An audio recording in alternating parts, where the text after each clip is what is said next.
What struck me the most was what Adam Slipsky didn't say in his keynote.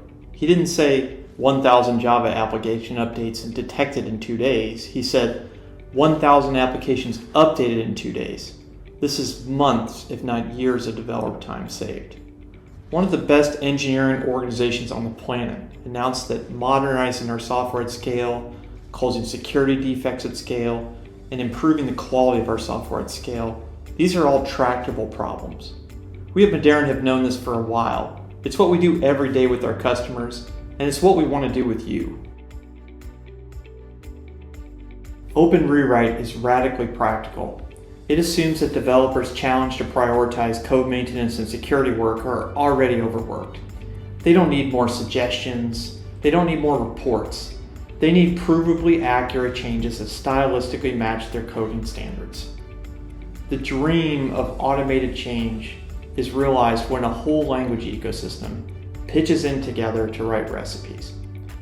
Fast forward to now and this exciting announcement from AWS.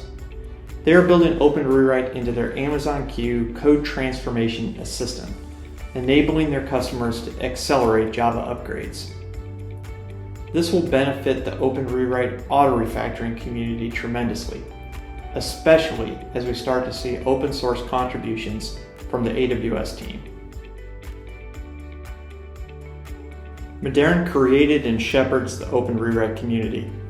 We've made it the foundation of our Modern platform that scales OpenRewrite-based code analysis and auto-remediation across billions of lines of code. This scope of change automation is critical for our customers wrestling with complex code bases.